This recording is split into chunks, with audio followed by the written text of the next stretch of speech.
அலைக்கும் வரஹ்மத்துல்லாஹி வபரகாத்துஹ். அல்லாஹ் நேசிக்கிறான். அல்லாஹ் யாரை நேசிக்கிறான்? அல்லாஹுடைய தூதர் ஸல்லல்லாஹு அலைஹி வஸல்லம் இடத்திலே கேட்கப்பட்டது, அல்லாஹுடைய தூதரே, செயல்களில் அல்லாஹ் நேசிக்கக்கூடிய செயல்கள் எது? இந்த செயலை செய்தால் அல்லாஹ் அதை நேசிப்பான்.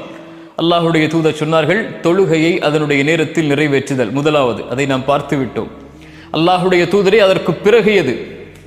அல்லாஹுடைய தூதர் ஸல்லல்லாஹு அலைஹி வஸல்லம் சொன்னார்கள், இது செயல்களில் அல்லாஹ்விற்கு மிக விருப்பத்திற்குரிய செயல். இந்த செயலை போன்ற செயல் அல்லாஹுடைய தீனில் எதுவும் இல்லை. பிர்ருல் வாலிதைன், பெற்றோர்களிடத்தில் நல்ல முறையில் நன்மையோடு நடந்து கொள்ளுதல்.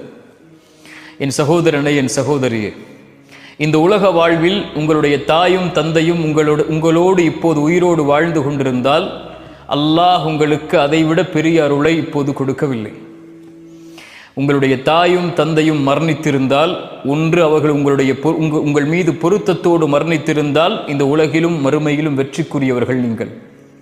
உங்களுடைய தாயும் தந்தையும் உங்கள் மீது கோபத்தோடு உங்களை பொருந்திக் கொள்ளாத நிலையில் மரணித்திருந்தால் அல்லாஹ்விடத்திலே தௌபாவின் மூலமாக திரும்பிக் கொள்ளுங்கள். நஷ்டவாளிகளாக நீங்கள் வாழ்ந்து கொண்டு இருக்கிறீர்கள். குர்ஆன் சொல்லுகிறது, வகதா ரப்புக அல்லா தஅபுது இல்லா இய்யாஹ். அல்லாஹுவை வணங்குவதனுடைய கடமையை அல்லாஹ் மனிதர்களுக்கு கொடுக்கிறான். அதற்கு பிறகு வபில் வாலிதைனி இஹ்சானா, பெற்றோர்களிடத்தில் நல்ல முறையில் நடந்து கொள்ள வேண்டும் என்ற கடமையை அல்லாஹ் கொடுக்கிறான். அவர்களில் ஒருவரோ இருவரோ வயதை அடைந்து விட்டால் ஃபலா தகுல்லஹுமா உஃபின், அவர்களை பார்த்து சீ என்று வெறுக்கத்திற்குரிய வார்த்தை கூட பேசாதீர்கள். வலா தன்ஹர்ஹுமா, அவர்களை வெறுக்காதீர்கள், விரட்டாதீர்கள். வகுல்லஹுமா கௌலன் கரீமா, அவர்களிடத்திலே கண்ணியமோடு பேசுங்கள். வஹ்ஃபித் லஹுமா ஜனாஹ ذுல்லி மினர் ரஹ்மா, அவர்களிடத்திலே அருளின் இரக்கத்தின் ரெக்கைகளை தாழ்த்தி கொள்ளுங்கள். இதைவிட பெற்றோர்களிடத்தில் எப்படி நடந்து கொள்ள வேண்டும் என்று குர்ஆன் எப்படி விவரிக்க முடியும்? அல்லாஹ்விடத்திலே கரமேந்தி பிரார்த்தனை செய்யுங்கள். வகுர் ரப்பிர்ஹம்ஹுமா கமா ரப்பயானி ஸகீரா, யா அல்லாஹ், எங்களை சிறு பிள்ளைகளாக இருந்தபோது எங்களை எப்படி இரக்கத்தோடு அன்போடு பாசத்தோடு பரிவோடு எங்களை பார்த்து கொண்டார்களோ அந்த இரக்கத்தை இந்த நிலையில் அவர்களுக்கு நீ கொடுப்பாயாக என்று அல்லாஹ்விடத்திலே பிரார்த்தனை செய்யுங்கள். குர்ஆனுடைய கணக்கிடாத வசனங்கள். அல்லாஹ் சொல்கிறான், வவஸ்ஸைனல் இன்சான பிவாலிதைஹி, பெற்றோர்களிடத்தில் நல்ல முறையில் நடந்து கொள்ளுங்கள். சிரமத்தின் மேல் சிரமப்பட்ட அந்த தாய் அவனை சுமந்திருக்கிறாள், அவளை சுமந்திருக்கிறாள். அனிஷ்குருலி ஒலி வாலிதைக், அதனால் எனக்கு நன்றி செலுத்து, அதற்கு பிறகு உன்னுடைய தாய் தந்தைக்கு நன்றி செலுத்து. எதற்கு யா அல்லாஹ் என் தாய் தந்தைக்கு நன்றி செலுத்த வேண்டும்? உங்கள் தாய் தந்தை உங்களுக்கு செல்வத்தை கொடுத்திருக்கலாம், கொடுக்காமல் இருக்கலாம். உங்களுக்கு கல்வியை கொடுத்திருக்கலாம், கொடுக்காமல் இருக்கலாம். உங்கள் மீது சொத்துக்களை சேர்த்து வைத்திருக்கலாம், சேர்த்து வைக்காமல் இருக்கலாம். உங்களை நல்ல முறையில் பராமரித்திருக்கலாம், பராமரிக்காமல் இருக்கலாம்.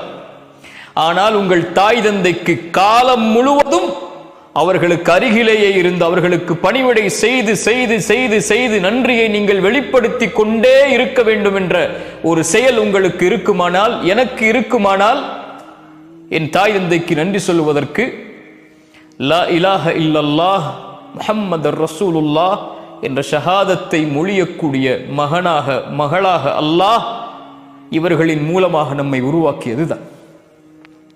சொத்து இல்லாமல் மரணித்தால், கல்வி இல்லாமல் மரணித்தால், உலகமே இல்லாமல் மரணித்தாலும் அது நஷ்டமில்லை. ஆனால் இந்த ஈமான் இல்லாமல் மரணித்தால் அல்லாஹ் அதை இந்த தாய் தந்தை வாயிலாக அல்லாஹ் நமக்கு கொடுத்திருப்பதற்கு நன்றி செலுத்த மறந்து விட்டால், காரணங்களை தேடிக்கொண்டிருந்தால், என் தாய் தந்தைக்கு நான் எதற்கு நன்றி செலுத்த வேண்டும் என்று இதை அறிந்ததற்கு பிறகும் நம்மை விட நஷ்டவாளிகள் யாரும் இல்லை. என் தாய்க்கு நான் நன்றி சொல்கிறேன்.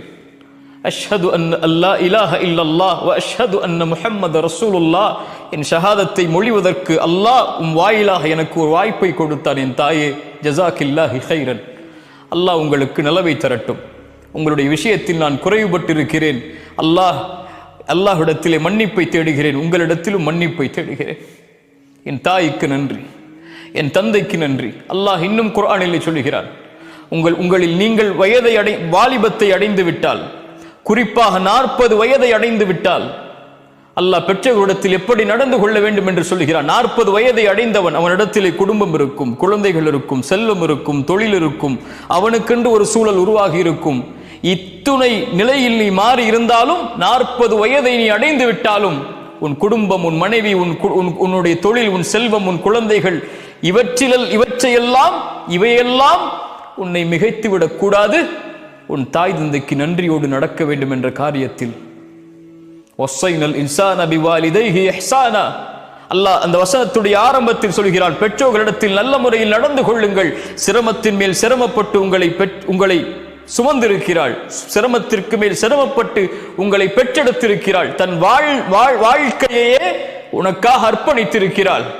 அல்லாஹ் அதற்கு பிறகு சொல்கிறான், அவன் துஆ செய்வான் 40 வயதை அடைந்தால், ரப்பி அவ்ஸிஅனி அன் அஷ்குர நிஅமதக அல்லதி அன்அம்த அலைய வ அலா வாலிதைய. யா அல்லாஹ், எனக்கு உதவி செய் உனக்கு நன்றி செலுத்துவதற்கு, என் மீது நீ செய்த அருளுக்காக, என்னுடைய பெற்றோர்கள் மீது செய்த நீ அருளுக்காக, எனக்கு செய்த அருள் இவர்களை எனக்கு கொடுத்தது யா அல்லாஹ், இதற்கு நன்றி செலுத்துவதற்கு எனக்கு உதவி செய்ய அல்லாஹ். நீ பொருந்தக்கூடிய செயலை செய்வதற்கு அல்லாஹ் எதற்கு அதை சொல்கிறான்? பெற்றோர்களின் மூலமாக பொருத்தத்தை தேடி உன் பொருத்தத்தை பெறக்கூடிய செயலை செய்வதற்கு யா அல்லாஹ் எனக்கு உதவி செய். என்னுடைய வாரிசுகளை நல்ல முறையில் ஆக்கிவிடு யா அல்லாஹ். நான் என் பெற்றோருக்கு சிறந்த வாரிசு, என் வாரிசும் எனக்கு சிறந்த வாரிசாக இருக்க வேண்டும். அதை மாற்றிவிடு. அதில் தவறளித்திருந்தால் என்னை மன்னித்துக் கொள் யா அல்லாஹ், நான் முஸ்லிம்களில் ஒருவன் என்ற துஆவை செய்யுங்கள் என்று அல்லாஹ் கட்டளையிடுகிறார். இதைவிட எப்படி பெற்றோர்களிடத்தில் நல்ல முறையில் நடந்து கொள்ள வேண்டும் என்பதை விவரிக்க முடியும்? அல்லாஹ்வுடைய தூதர் ஸல்லல்லாஹு அலைஹி வஸல்லமுடைய ஒரு செய்தியை கவனியுங்கள். 3 பேர் ஒரு குகையில் மாட்டுகிறார்கள். ஒவ்வொருவரும் அவர்கள் செய்த நன்மைகளை அல்லாஹ்விடத்திலே முறையிட்டு அதிலிருந்து விடுதலை பெற வேண்டும் என்ற ஆசை கொள்கிறார்கள்.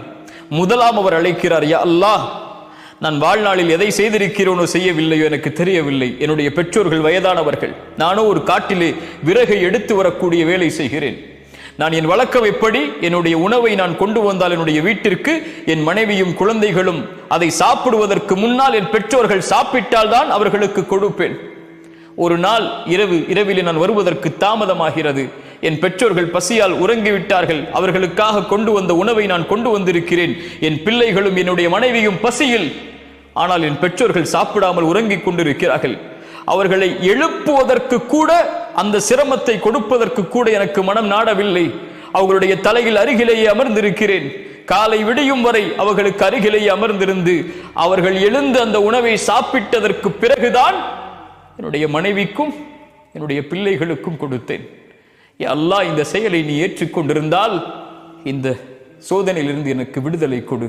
அல்லாஹ் விடுதலையை கொடுக்கிறான்.